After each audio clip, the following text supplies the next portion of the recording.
Paulino, ¿cómo estás? Bienvenido a nuestro living de Tiempo de Tercios. Un placer, Queríamos gracias. arrancar preguntándote un poco por tu historia personal. Sos un hombre del interior que vino a Capital Federal, entiendo, a estudiar ciencias políticas. ¿Cómo fue esa experiencia? Bueno, en principio me vine antes, porque soy una Ah, rara avis en esto. Hijo único, nací en Las Flores, 187 kilómetros de acá, y efectivamente me vine antes de los 17, me vine a los 14 a jugar al fútbol. ah, Yo jugaba en la selección de mi ciudad, Las Flores, Sí. se jugaban los torneos provinciales. Habíamos terminado en dos oportunidades consecutivas, en el 89 y en el 90, jugando las finales a fines de año. Provinciales, en el 90 salimos subcampeones, yo era arquero, había tenido una destacada actuación, jugábamos en Chacabuco, las finales, y vos sabés que de Chacabuco era Daniel Pasarela. Sí. Entonces en la tribuna estaban Pasarela con su amigo en aquel momento Miguel Ángel Russo, y estaban seleccionando jugadores, no había internet, no había la posibilidad de estas cosas que tenemos hoy de un celular, de las imágenes. ¿Cómo reclutaban? Iban a los torneos, a las finales de los campeonatos provinciales, etcétera, a buscar pibes. Y Miguel Ángel Russo puso la lupa en mí y pidió al técnico de mi ciudad si podía hablar con mi papá o mi mamá para tentarme con la idea de jugar al fútbol. Yo tenía 13 años. Y así ocurrió. Entonces fue muy simpático porque estaban los teléfonos de línea, que eran los que discabas. Entonces llamó Miguel Ángel Russo un domingo a la noche. Yo todavía no había vuelto de Chacabuco a Las Flores. Para hablar con mi papá y le dijo, ¿quién habla? Miguel Ángel Russo, y le cortó diciendo, Claro, es un ¿qué chiste, sé yo? ¿no? Exactamente. Así que bueno, así empezó una historia en donde soy un agradecido a la vida que me permitió poder hacerlo, a mis papás por sobre todas las cosas, siendo hijo único. No tenía teléfono, por ejemplo, en la casa en la que yo paré, que era la casa de mi abuelo, que ya había fallecido en Banfield, donde vivía solo a los 14 años sin teléfono de línea. Estaba recién Mira. empezando la privatización, por lo tanto lo tuve al mes y Claro. medio con Claro, ¿en qué año Telefónica. fue eso? 91, febrero Claro. del 91. O sea, vos ibas solo de Banfield a, a entrenar, a digamos. entrenar a Lanús, exacto. Tomaba los colectivos, otro mundo, otra vida, Claro. nunca sentí inseguridad. Estudié, logré la inscripción en el colegio ENAM, que era el colegio más importante público, donde estudiaron desde Sergio Lapehue, pasando por Julio Bazán, Claro, también es de Norberto Banfield. Iscavi, De exactamente, Loma, sí. Sergio de Lomas y de Banfield. Eh, por supuesto, Graciela Yanetacio, Martín Insaurralde, qué sé yo, un montón de personas. Eh, y la verdad es que a los 14 años empecé a estudiar, a la mañana, a la tarde entrenaba, y a la noche, los miércoles, me acredité para ir al Congreso, pues yo ya había hecho alguna experiencia en radio, muy chiquito, cebando Sí, sí, mates, qué ¿Cómo? sé sí. ¿Pero yo. a qué edad? 12, 13 años, porque cuando íbamos a jugar con la selección de fútbol, de básquet, de vóley, yo después llamaba y pasaba los Los resultados, datos, claro. pasaba los datos, Sí, sí, sí.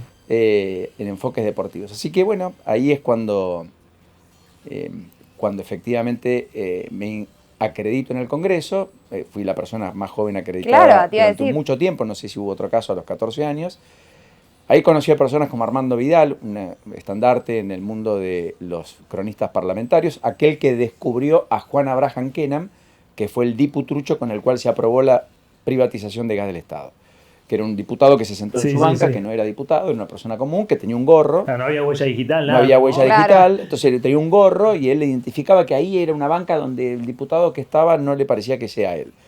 Revisó historias, revisó fotos, y a los 3 días dijo, este es un diputado. Y así nació un escándalo Claro. que pasó a la historia, porque después eso termina siendo validado por la Corte de la mayoría automática del menemismo, y esa privatización nunca se revisó.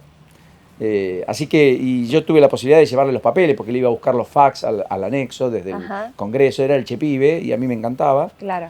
Y así tengo muchas historias. Por ejemplo, Alberto Albamonte lo eligen interventor de la provincia de Corrientes. Un día que yo voy a buscar un proyecto, llego al despacho y me dice, pibe, saludame que soy el interventor de Corrientes. Lo había nombrado Menem. Le dije, perdón, son las 12:30, está el programa periodístico en mi radio Las Flores. ¿Usted tendría la amabilidad de salir con nosotros? Y le dio la primicia a una radio en Las La Flores, flor, qué bien. Mirá. porque estaba ahí. Sin embargo, decidiste estudiar ciencia política y no periodismo. Sí, porque mira, la experiencia en el fútbol en Lanús fue bárbara. Tuve 3 años divinos. Jugué con Cañito Ibagaza, Gastón Collete, personas que llegaron consagradas, Sí. campeones del mundo de los juveniles. Gaby Ramón, no me quiero olvidar de nadie, personas que realmente fueron Gabriel Raíces. Una producción muy importante esa generación de Lanús. Y tuve 3 años maravillosos, me enseñaron un montón, me encantaba el fútbol. Un día fuimos a jugar a la cancha de Independiente, que estaba en el predio de hoy de Villa Domínico, pero estaba más descampado. El técnico era el Toro Raffo, de la cuarta, yo tenía edad de sexta, me dijo, venía a la cuarta, se me había lesionado el Lecho Herrera, arquero de primera, Sí. y también Montenegro, que estaba en la tercera, y en lugar de atajar a Alejandro Limia, que es 75, un año mayor que yo, el Toro decide que ataje yo, por alguna cosa de la vida que nunca voy a entender, porque Alejandro fue profesional, jugó, llegó a la Nacional primera, estuvo también, hasta los todo, 40 sí, años, casi sí, pasó a River, una persona bárbara, un arquero formidable, y me elige a mí. Bueno, perdimos 4-2, estábamos definiendo el campeonato, Cañito Ibagaza, que era el otro que había ascendido, lo echaron, yo me comí 4, 2 culpa mía porque eran centros, que el Toro Rafa me había dicho, Rodríguez no salga, mire que es muy volátil y el viento le va a llevar la pelota, y yo era muy ágil, muy flexible, tenía esta altura, más lomo, qué Vos sé yo, saliste. y yo saltaba 1,5 metros de altura. Entonces salí a buscar a descolgar los centros, pero claro, el viento por el segundo palo, cabezazo gol. En el vestuario, al estilo del fútbol, lo que es el fútbol, bastante criminal en ese sentido, con personas que eran 2 años mayores que yo, que estaban jugándose un campeonato, el Toro dice, Rodríguez, yo le dije, qué sé yo, y se me apagó el CPU, y dije, y yo estoy para bancarme esto, no sé. Después se sumaron otras cosas, yo ya estaba en Canal 9, y Raúl Caserta era el productor de un programa que fue el primer unitario de Guillermo Andino, que iba los viernes a las 9 de la noche, que se llamaba La Generación del 2000, año 93. Íbamos a grabar al pasaje Heli, la primera nota fue Carlos Menem, en Casa Rosada, después estaba la discusión, Nicole Neumann, 13 años, si podía a los 13 años modelar o no, Carolina Pelleriti, el Bono Navarro Montoya, solo algunos de los que me acuerdo que entrevistábamos. ¿Por qué la generación del 2000? Pues éramos pibes que teníamos menos de 20, 17, 16, que estábamos terminando el secundario, y que íbamos a ser los protagonistas, se suponía, ya universitarios de la década del 2000, que además había todo un enigma, que, ¿no? Ese unitario de Guillermo Andino se produce con un panel de chicos. Llamaban, ¿cómo reclutaban? De vuelta, sin tecnología, sin WhatsApp. Llamaban a los colegios más importantes, públicos o privados, del conurbano y de capital, y si había centro de estudiantes, llamaban al presidente y al mejor alumno, la mejor alumna. Bueno, yo era el presidente de mi centro estudiante, del ENAM, que Mirá. tenía 5.000 alumnos. Y la mejor alumna era mi tesorera, que era un promedio 10. Entonces fuimos los dos. Cuando llego, Raúl Caserta me ve y me dice, yo te conozco, ¿de dónde? No sé, soy de Las Flores. Yo te conozco, juega al fútbol. Vos sos el arquero de la sexta, sí. Él iba, se sentaba con su banquito en Lanús, su Lanús querido, y miraba los partidos de inferiores los fines de semana para desconectarse de lunes a viernes, lo que hacía en Pasaje Heli, en el canal del Romay, con las telenovelas y demás. Así que bueno, me puso en el medio del panel, entonces yo más o menos direccionaba quién preguntaba para que no levantaran la mano. Rápidamente nos construimos una relación de confianza, yo estaba en el Congreso, entonces las preguntas más políticas también me las derivaba a mí.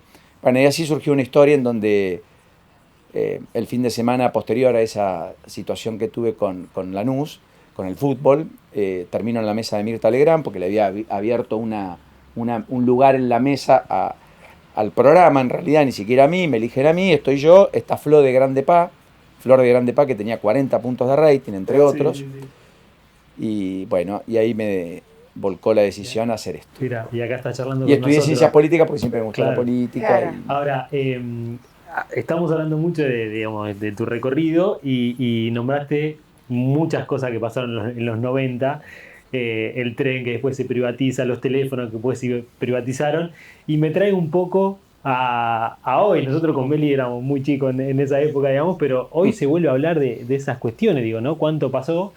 De privatizar YPF, de privatizar, bueno, ya lo dijo Milei, todo lo que tenga que privatizar lo voy a hacer. ¿Cómo ves eso? ¿Es volver a esos tiempos? bueno, hay ¿Está una bien, está ignorancia mal? de Milei sobre los 90, no hay duda, en la idea de reconstruir, efectivamente, reconstruir el consenso de Washington, entre comillas, ideas libertarias y demás. Puede ser un menemismo con austeridad, quizás lo que intenta imponer, desconozco. Pero en el corsi y recorsi borgiano de la historia argentina, definitivamente encontramos un poco eso. Venimos de 15 años de discutir los 70 y añorar los 70. Por lo menos en todo caso habremos avanzado 20 años y estaremos discutiendo y añorando los 90. A mí me gustan los países que no miran por el espejo retrovisor, ni que van manejando o siendo conducidos con el freno de mano. Me gustan los países que miran por el parabrisa y que conducen a la velocidad acorde. Un menemismo con austeridad. Sí. Describía. ¿Cómo sería eso? Ideas que estuvieron ancladas en un Estado que se reclina, que se repliega, en una economía más abierta, que tiene en Occidente sus aliados estratégicos, y que efectivamente procura una reforma integral del Estado para hacer más dinámica la inversión, menos trabada la economía, y probablemente con la idea de crear un plan de shock que nos derive en la famosa estabilidad añorada, que es el principal mandato que la sociedad le ha depositado a Javier Milei. No le ha depositado el mandato de dolarizar porque el 65% se opone, lo votaron pese. No le ha impuesto otro mandato que no sea el de estabilizar la economía y definitivamente sí terminar con algunas cuestiones que generan, como siempre, una contrarreacción. Es decir, la política de ideología de género, que el gobierno es casi un sello distintivo, el todes del presidente. Bueno, probablemente dejemos de hablar de eso. Y la gente dice, mira, para incluirme tengo un montón de otras cosas más que hablar en inclusivo, que al fin y al cabo tampoco sé qué querés decir. Y bueno, y ese es el legado de Milei. Por eso creo que hay cosas que la sociedad decidió acompañar. Equivocado no, pero... Claro. Milei en los últimos días ha hablado de esta inflación, de que quizás para bajar precisamente, en este caso, los altos precios va a ser necesario 18 o 24 meses. ¿Entendés, por lo que decís, que el ciudadano se va a aguantar, entre comillas, eso, o que lo debe hacer más rápido porque no hay tiempo para lo que se vive en el día a día hoy? Mira, la sociedad aguantó todo. Y si estamos donde estamos, pensá. El gobierno que se va es el gobierno que más inflación generó desde el 91 hasta acá. Es el gobierno que más deuda acumuló en democracia desde el 83 hasta acá. Más de 100.000 millones de dólares. ¿Vos decís por lo del refinanciamiento de los 51 millones de Macri? No. Macri toma un crédito para pagar refinanciamiento de deuda que venía anterior. El gobierno actual no pagó nada al fondo, recibió plata del fondo. Va a ir pagando recibió... Sí, como Macri. Recibió mucha... Lo de Macri igual es en dólares y la deuda que había era en pesos, ¿no? La deuda actual es en dólares. Sí. Sí, claro. Es una deuda que en pesos tiene un seguro de contención. ¿Cuál es? Para que vos... El Estado te emite un bono. Para que vos lo compres. ¿Qué te dice el Estado? Que el bono es dual. O lo cambiás contra dólar oficial, seguro de devaluación, seguro de cambio. O sea, es en dólares. O contra inflación, si te rinde más que la devaluación. Vos imaginate si vos vas al banco y en lugar de un plazo fijo al 10% mensual, el banco te dice, ¿por inflación o por devaluación? Usted gana siempre. ¿Lo compra? Sí, claro, dámelo. ¿O no? ¿Sabés cuánto es eso? 23 billones de pesos. No hay deuda buena y deuda mala, hay deuda. ¿Fruto de qué? Del desquicio fiscal que ha hecho el gobierno, que ha llevado el déficit consolidado del sector público en sus 3 estadios, nacional, provincial y municipal, a más de 10 puntos del PBI. Es inédito, histórico. Es el triple del Rodrigazo del 75. Es la peor administración económica por lejos. La de Fernández. La de Alberto Fernández, por lejos. Terminamos con una inflación del 200%. Multiplicó el tipo de cambio por 15 en 4 años. Por 15. Voy de vuelta. Lo recibió a 69 pesos el blue. Está en 900. Casi 1000. Te quería preguntar, recién hablabas del gobierno... O sea, ¿cuál va a ser la licencia social? No sé. Ahora, ni un paro general. Ni un paro general de la CGT. Ni uno. No hubo reunión de gobernadores pidiendo que el gobierno acomode la economía ni arregle las variables. Generó 2,5 millones de nuevos pobres en los últimos 12 meses. 2,5 millones de nuevos pobres. Sí, los errores estuvieron claros porque 6 si no, de cada hubiera 10 ganado más, chicos digamos, ¿no? menores de 14 años son pobres en el conurbano. Más de 6 de cada 10. El Estado no te cuidó, el Estado no te apoyó. Y lo que te dio fue un IFE en medio de la pandemia, loable, 3 IFEs en 9 meses de 10.000 pesos cada uno. Solo para tomar magnitud de cuánto se ha degradado nuestro poder de compra. Si hoy te dan 10.000 pesos, ¿qué haces? O sea, Compras no te alcanza 5 ni kilos para de una pan, semana. 7 kilos de pan. 7 kilos de pan, que valen 1.300, 1.400 pesos. En aquel momento era un kilo de pan por día, 30 kilos. O sea, la tolerancia social es muy alta, siempre y cuando social de la mayoría silenciosa. Sí. No, la diferencia creo que va a ser con respecto al empleo, ¿no? O sea, tener o no tener empleo. Porque, digamos, una cosa es aguantar una situación económica compleja teniendo empleo y otra cosa es aguantar una situación económica compleja, como ya anticipó Milei que va a haber, sin empleo, como también anticipó Milei. ¿Y por qué que va a va a haber ocurrir. por qué va a ser sin empleo? No, porque dicen que van a recortar y que va a haber mucho desempleo. De hecho, ayer en la reunión de la UIA lo decían varias de las personas que estuvieron presentes, o sea, como que están diciendo esto de que va a haber desempleo. Una Y- Reza decía, por ejemplo, que también como que va a haber dolor en los próximos meses, Sí, ¿no? o bueno, empiezan a decir esto de que van a tener que conservar su trabajo los que tengan trabajos útiles. Y es difícil, digamos, quién va a decir qué es y qué no es útil. Está muy bien el planteo que están haciendo. Yo simplemente trato de interactuar con ustedes. Sí, Por supuesto que hay riesgos realmente muy altos. También hay que decir algo. La calidad del empleo en la Argentina hoy, la propia vicepresidenta Cristina Fernández de Kirchner reconoció que hoy, por ser con el hecho de ser empleado, no se resuelve hay salarios que no. no estar en la pobreza. Hay pocas cosas más denigrantes que tener un empleo, estar lejos de tus seres queridos, a sacrificarte todo el día y ver que la plata no te rinde y que a fin de mes igual estás Sí. bajo la línea de la pobreza, ¿correcto? Sí. ¿Qué está demostrando esa situación? Que hay desequilibrios de precios relativos y que hay una anomalía en la economía tremenda. Esa anomalía en algún momento la tenés que cambiar. ¿Cuántos países tienen la cantidad de tipos de cambio que tiene la Argentina? En el mundo. ¿Cuántos hay? Sí, ¿Conocen uno? No. Bien. Pero si lo conocés con el dedo de la mano, digamos, no hay No mucha- hay. sí. No hay. Esto no es un dato menor. ¿Cuántos países tienen el sistema de aprobación que tiene la Argentina de la CIRA, que han sido un caldo de cultivo para la corrupción extraordinario, formidable y fenomenal? Un funcionario que te dice, vos importás tal cosa, vos importás tal otra, a vos te habilita comercio interior y después te habilita aduana y después pasás por AFIP y la AFIP te tiene que dar la plata. ¿Saben cuánto es la deuda con importadores? 58.000 millones de dólares. Sí, sí. 20.000 millones adicionales que el promedio histórico de 30.000 millones con el que convive la economía argentina en periodos normales. No, la consulta es más esa, ¿no? Si vos no creés que va a pasar lo que pasó efectivamente en el 2000, vos lo viste en 2001, con esta situación del desempleo. O sea, si vos creés que eso no va a ser una preocupación. Puede serla, pero si vos no destrabás la economía, ese problema lo tenés hoy. El empleo privado formal en la Argentina está estancado hace 12 años. Lo único que creció fue el empleo informal y el cuentapropista. Se inundó de monotributistas, muchos sociales, pauperización de empleo. Sí. Por lo tanto, si frente a eso vos mejorás la calidad del empleo, vos incorporás a sectores, al sector laboral formal, 1, 2, 3 millones de personas, en el medio te sube un punto el desempleo, tenés margen para hacer asistencia social. Hoy no tenías empleo de calidad y no tenés margen para hacer asistencia social. De hecho, se te licúan, se te evaporan te entre los imaginas dedos menos los fondos Sí, de... o sea, que te imaginas menos gente con empleo y más gente con la asistencia No me social. imagino eso, ¿eh? Ah. No, digo que puede ser una opción. Que puede pasar. ¿Qué quiero decirles, chicos? Perdón, yo soy politólogo. ¿Qué decía Winston Churchill de los politólogos? Somos lo que contamos, qué es lo que va a suceder en 6 meses para luego decir por qué no ocurrió lo que dijimos que iba a pasar. Para matizar un poco. Entonces, no tengo idea qué va a pasar. Claro. Ni Claro. ustedes la tienen, No. nadie puede tener certeza Sí. porque creo que Hay como una incertidumbre, digamos, lo que puede es pasar. que es el caldo de cultivo argentino. ¿Ustedes conocen países donde con el celular cada 15 minutos la gente esté mirando el dólar? No, ¿Cuánto vale el dólar? ¿Conoce a alguien un país donde ¿no? ¿Sí o no? no. Porque por ahí estoy hablando de un país que no existe y que no es la Argentina.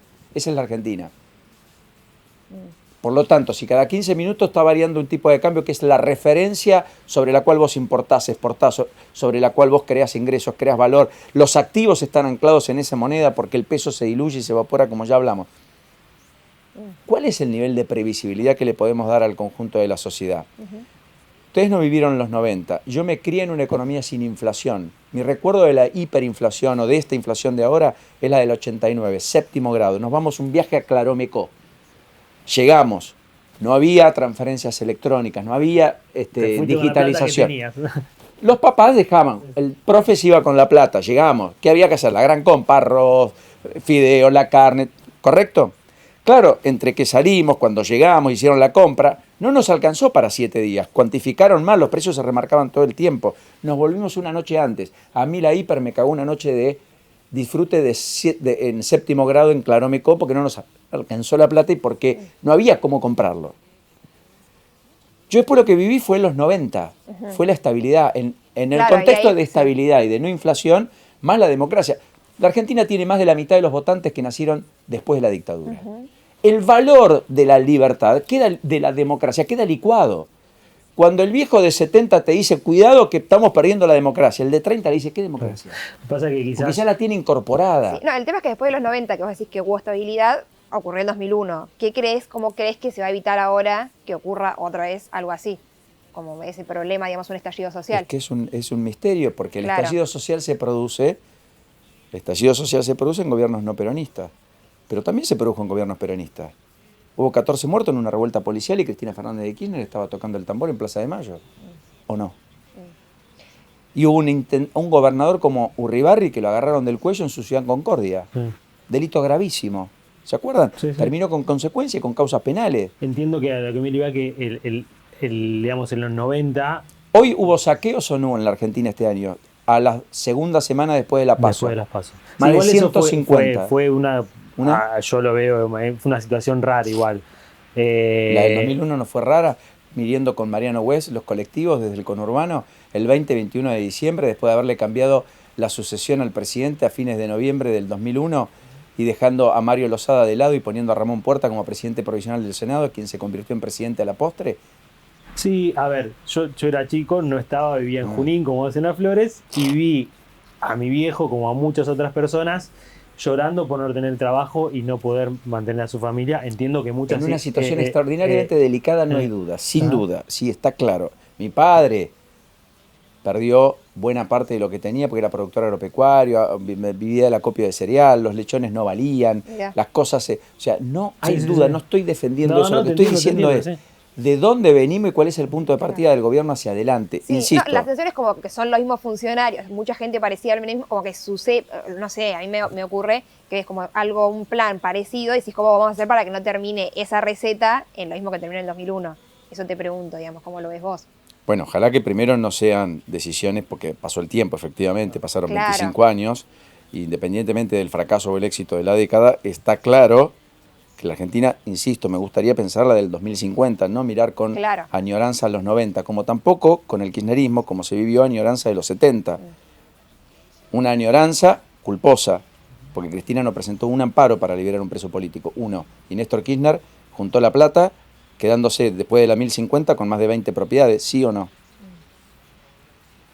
Sí. Entonces, lo que quiero marcar es, yo miro adelante, si miro adelante, efectivamente, Rodolfo Barra, 90, Guillermo Franco constituyó Acción por la República, el partido de Caballo a fines de los 90, 90. Si vos mirás un poco lo que hay en escenografía, hay mucho. Hay añoranza de Milei que dice, yo quiero volver a los 90, Sí. la pastilla, esta De idea, hecho, la le dijo campaña. Alberto en la reunión que tuvieron que él era menemista. Exactamente. No, y de hecho Ramiro Marra estuvo acá en este living también y nos dijo que Exacto. que son menemistas. Perfecto, o sea, hay una añoranza así. Ahora, yo quiero verlos andar, quiero ver cómo eso se traduce en 2025 con la dinámica política del 2025 y con los desafíos del mundo del 2025. Sí, en ese punto te quería preguntar porque recién hablabas también de que para vos va a tener mucho vínculo con los países de Occidente, Milei, en cuanto a lo Sí. internacional. Eso y dice, por lo menos. hay unas declaraciones de Diana Mondino que te queríamos mostrar. ¿Por qué marcha atrás? Nunca se aprobó la Porque entrada. Argentina estaba impulsando el gobierno actual el ingreso a los BRICS y había una posibilidad por eso no van a ingresar. Nunca hemos ingresado a los BRICS.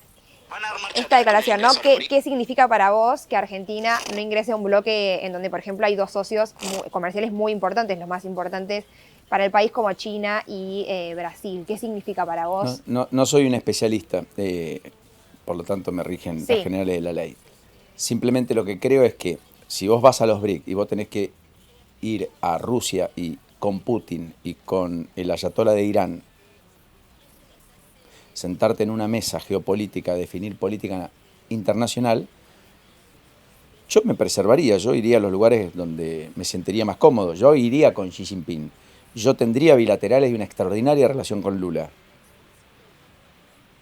Los BRICS, yo tendría un mano a mano espectacular con la India, pero Irán, Sí, o sea, Irán, por el una país cuestión que hizo dos ideológica, decís vos. atentados en la Argentina. No es ideológico. Irán No, porque digo, por ejemplo, el es un Banco de los régimen. BRICS es muy importante, digamos, podría ser muy Y que importante. vamos a cambiar ayuda. plata por lo que ocurrió con No, por eso, los digo, es algo atentados. ideológico, sería como algo ideológico. No es ideológico, es jurídico. Es un país que atentó, un régimen que protege, que nunca expuso ante la justicia argentina los autores materiales, según la justicia argentina, de dos atentados terroristas que fueron a la Argentina, no a la comunidad judía. Murieron argentinos. Ujú. Sí, sí, por supuesto, claro. Yo con eso no me negocio. Claro. No hay forma. ¿Vos te sentarías a negociar con Hamas? No, No. lo que digo es, bueno, digamos, estás priorizando otras cuestiones y no lo económico, los vínculos comerciales. Eso fue el tratado de entendimiento con Irán, fue declarado inconstitucional. Era eso, era vendemos, compramos, total. A mí no me es inequívoco, no me es indistinto. No tengo ningún plurito en las relaciones comerciales e inclusive venderle cosas a Irán, en ningún caso. Ajá. Pero no me sentaría con el ayatollah a definir política estratégica mundial. Pero es una decisión, por supuesto, personal que me gusta Claro. de impronta. Yo no le diría a Putin, usted es la puerta de entrada a América Latina como hizo Alberto Fernández, pero son discusiones. El mundo me parece que no está ahí, está yendo para otro lado. Creo.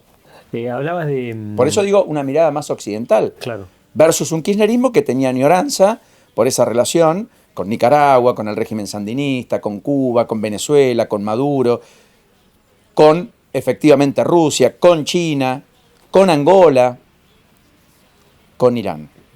Hizo un tratado de entendimiento el gobierno de Cristina Fernández de Kirchner Que fue aprobado por el Congreso. con Irán, aprobado por el Congreso por las voluntades mayoritarias del partido de gobierno, no por la oposición, en medio de una investigación judicial de 2 atentados terroristas que no fueron esclarecidos, que no tiene culpables presos y que por lo tanto te convierten vulnerable frente a cualquier avanzada del terrorismo internacional el día de mañana. Es como si Estados Unidos no hubiera podido poner en prisión ni hubiera asesinado a quien cometió el estropicio de las Torres Gemelas. Volver a los 90, digamos, ¿no? Con los atentados y eso que hablábamos recién. 2001, sí. 2001. Tremendo. Y los 90... Vos decías esta cuestión de mirar a futuro. ¿Pensás que qué va a ser más opositor de gobierno de Milei? ¿El peronismo o Juntos por el Cambio también se va a posicionar como oposición? Digo, por todas estas discusiones, el ingreso de Bullrich. Hay gobernadores que dicen, nosotros no vamos a cogobernar, vamos a hacer oposición. Todos van a querer buscar su identidad. Miren, hay una anomalía extraordinaria. Milei es el primer presidente de la historia de Argentina, independientemente de que juntó mayor cantidad de votos que todos en un balotaje, que no es lo mismo que en la Es un primera balotaje, vuelta. claro. Exacto. Que es mucho descarte más que propio. No le quita méritos, pero efectivamente sí, es así. Es el primer presidente que no tiene un solo gobernador y no tiene un solo intendente. Esa Y que rara nunca avis fue intendente ni gobernador. ¿No? es que no tiene pasado político Claro. de administración, solo De 2 gestión. años de diputado, correcto. Eso es una rara avis, inconmensurable. Que además no está él inmerso en una estructura tradicional, que es una estructura que siente, vive, late al cobijo de su persona, extraordinariamente individualista, en una sociedad caudillesca, de liderazgos caudillescos como la Argentina, donde fíjense que pasamos del menemismo al kirchnerismo, que son ismos de un liderazgo, dualdismo. Al peronismo. Perón, con Perón. Pero el peronismo era el peronismo de Perón. Terminó Perón y después cada uno hizo del peronismo lo que quiso y lo que sintió. Entonces fue de derecha en los 90, de izquierda después. El propio peronismo en los 90 tenía el anticuerpo, Chacho Bordón, que eran peronistas y fueron la oposición a quien, a Menem. Con lo cual el peronismo en el gobierno siempre deja poco espacio a la oposición, porque ocupa oficialismo y oposición. Al kirchnerismo también. ¿Quién le ganó al kirchnerismo? De Narváez en 2009, Massa en 2013. ¿Quiénes son? Vienen del Perón, se supone. Sí, sí. Después discutimos. Pero no importa. En cualquiera de los casos es una rara avis. No tiene gobernadores, no tiene intendentes. 10% de senadores y 15% de los diputados de la nación. Es histórico. Es la cuarta minoría en el Senado. Sí. El peronismo tiene 33, Sí. Juntos 24, los partidos provinciales 8, Milei 7. 7. Ujú. Es la tercera minoría en diputados. O sea, ni siquiera es que, además de no tener mayoría, es la segunda minoría. O la tercera en el Senado. El Senado es la clave, además, para nombrar jueces, embajadores. Es una situación absolutamente inédita. Yo no recuerdo, como politólogo, en los años que tengo de profesión, pero de estudios de regímenes comparados, una situación similar en toda América Latina, pero me cuesta encontrarla en el mundo. Ahora, dicho esto, tiene un activo. Logró reconstruir una alianza de los sectores más vulnerables, populares de la sociedad, con los sectores de la élite argentina. Los sectores que ideológicamente luego abrazan a Milei, que construyen valor agregado, los grupos empresarios y sectores de centro derecha. ¿Cómo él logra amalgamar eso? En la idea de él yo creo que está el menemismo. Menem era eso. ¿Lo logrará hacer? No lo sé. Menem tenía todo un historial que termina siendo su presidencia la culminación de una carrera política. En Milei la presidencia es casi el inicio de la carrera política. La diferencia es abismal a todas luces. Pero en un sistema totalmente roto, en una sociedad frustrada, donde todo lo conocido es parte del problema, no de la solución, esa innovación produce un activo. Sí, claro. Hay que ver cómo termina. Tenemos el final abierto. Absolutamente, y más abierto que nunca, y más abierto que nunca. Sí, 2 o 3 cosas adicionales, si me permiten. Acá también hay una idea de que ustedes piensen que las sociedades post pandemia, todos nosotros, ustedes más que incluso los que tenemos 47 como mi caso, tienen incentivos, input, estímulos en una sociedad hiperestimulada, mi hija más todavía de 10, donde todo el nivel de demanda que ustedes tienen, tiene la velocidad del 5G. Las sociedades tenemos la demanda, o sea, la velocidad del 5G en demandarle al Estado. Y el Estado tiene una capacidad de respuesta que tiene la velocidad del 3G. Ese descalce es el que produce insatisfacción aquí y allá. Lo que ocurre es que algunos sistemas lo procesan y sintetizan mejor, lo ordenan mejor, y otros peor. La Argentina desordenó todo, y la pandemia trastocó todo. Entre ellos trastocó algo que muchos países, pese a todos los conflictos, no han trastocado de manera tan letal como la Argentina, que es el principio de autoridad. La corrosión que hubo del principio de autoridad, fruto de la falta de ejemplaridad, en medio de la pandemia, del presidente para abajo, de los funcionarios más importantes, descomunal. Fue solo en la Argentina que en el Ministerio de Salud se hizo un vacunatorio VIP. Solo en la Argentina, no hay otro país. En Perú echaron por la ventana 6 ministros de salud, por compras irregulares, pero vacunar en el Ministerio de Salud sin que nadie se dé cuenta que la que estaba a cargo de la campaña de vacunación en su despacho de enfrente se haya después quedado al frente del Ministerio de Salud sin que nadie pregunte nada, como Carla Bisotti, fue inédito. Y el presidente en el despacho de su propia Quinta de Olivos, festejando el cumpleaños de su mujer en el medio de la cuarentena más estricta. Eso le pasó a Boris Johnson. Terminó eyectado en Reino Unido, en la Argentina.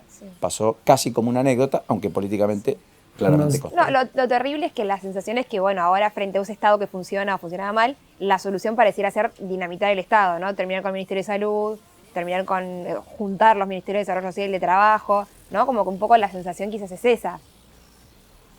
Bueno, yo tengo una fantástica relación con Jaime Parsi, que me parece un activo. Ahora, la verdad es que el Ministerio de Educación, ¿cuántas escuelas tiene?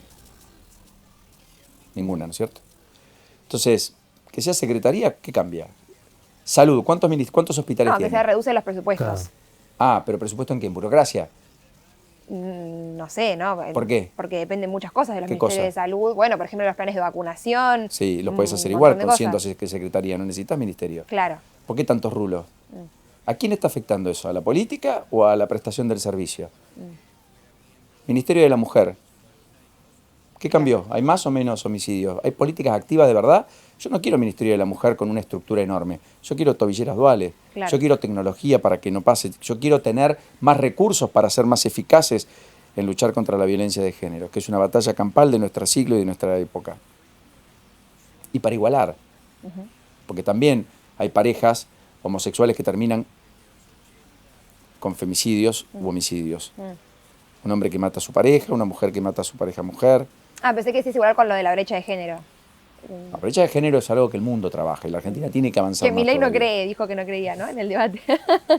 Sí, que no No soy existía. exégeta de Milei ni lo voy a Claro. defender. No, pero y está ya que claro que hablamos. tengo muchas diferencias y muchas disidencias. Claro. Pero lo que quiero marcar es, de vuelta, que eliminen el Ministerio de la Mujer. ¿Vos crees de verdad que eso puede atentar contra la política pública si en lugar de gastar recursos en infraestructura, en rulos, en funcionarios, lo dedicás efectivamente en aquello que te puede preservar la vida de las mujeres? Claro. Yo creo que no. Ahora, hay que hacerlo. Ojo que podemos estar ante la situación de que además de no tener ministerio, Claro, claro. Desaparezcan todas las políticas. exacto, digamos. son cosas diferentes. Claro, tal cual. Claro, Yo claro. lo que estoy advirtiendo es que eso no necesariamente me dice Claro. que las cosas funcionan. Ok. La Argentina puede tener un ministerio de, qué sé yo, lo que vos quieras. El Ministerio de la Felicidad lo tiene Maduro.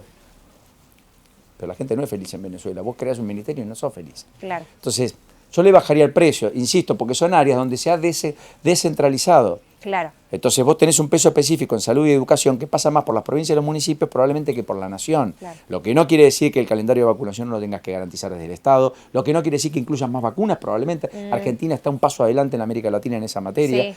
no lo está en otras, pero en esa sí. Y definitivamente lo que a la Argentina le falta es volver a crecer, desanudar el aparato productivo, que haya más emprendedurismo, que haya más ganancia de los sectores que puedan crear recursos genuinos, que puedan explorar producciones alternativas, que nos puedan permitir un salto de calidad, más exportaciones, más acumulación de reservas, más solidez financiera, más estabilidad y empleo de mejor calidad. Y todo eso se hace con mucha educación, con mucha desregulación y mucha, diría... Inversión también, ¿no? ¿Cómo? Inversión. Y mucha inversión. Pero para que la inversión se dé, vos tenés que tener condiciones. Claro. Porque si vos me invitás a tu cumpleaños, pero me decís que yo no me puedo ir de tu casa, ¿yo creo que voy? No sé, porque ya pasó mi cumpleaños. No iría, porque no me puedo ir de tu casa. ¿Sabes qué? Y entonces, vos al inversor le decís, traigan los dólares. Pero le decís, pero no lo podés sacar. Te cierro con esto y te agradecemos de habernos visitado. Perdón por la No. vehemencia y por Somos cosas que... todos periodistas apasionados. Exacto. Pero te cerramos con esto y te agradecemos el tiempo. ¿Cómo crees que va a jugar Macri en esta cuestión? ¿Pensás que va a seguir de la mano con Milei, que ya hay algunos cortocircuitos? ¿Cómo lo ves en el futuro? Porque en principio le garantizaba, siempre entre comillas, gobernabilidad, o por lo menos se hablaba de eso. Ya, si Milei tiene una cabal y real estrategia de poder y de ser un líder que eventualmente haga transformaciones profundas, yo creo que vos no podés ser aliado ni de Macri ni de Cristina, que dividen la sociedad. Entonces, vos tenés que ser el que supere liderazgos que ya existieron, porque además vos sos el presidente y vos sos la figura más política más importante. Yo lo que estoy viendo es que la negociación la planteó inteligentemente con Patricia Bullrich, con sectores del PRO. La frase probablemente de las últimas horas respecto de Guillermo Franco de que un respaldo no es tener acciones de un gobierno. Insisto, haberlo respaldado no significa tener acciones del gobierno. Por supuesto que molesta y mucho, supongo, a Macri. Por supuesto, supongo que eso desgasta la relación. Desconozco en qué estado está hoy. Pero la verdad es que Milei tiene que negociar con Schiaretti, tiene que negociar con parte del peronismo y tiene que acordar las leyes con el PRO y con Juntos en general. Y también incluir a radicales más allá de todo lo que ha dicho. Con lo cual ahí se verá la habilidad. El pragmatismo es condición necesaria, aunque no suficiente, para cualquier gobernante. Falleció Henry Kissinger, el hombre de la diplomacia mundial contemporánea. Los países no tienen amigos permanentes ni enemigos permanentes, tienen intereses permanentes. Y los gobiernos tienen intereses permanentes de gestión. De vuelta, tampoco amigos y enemigos permanentes. De esa habilidad y de con cuánta sinceridad se plante frente a la sociedad y cómo construye ese vínculo de ida y vuelta para tener la consenso social y la licencia social para operar sobre la sociedad argentina con las transformaciones que quiere, va a depender el éxito o el fracaso de Milei. Estaremos analizando eso en estos meses. Gracias. Gracias. Enorme placer. Un gusto.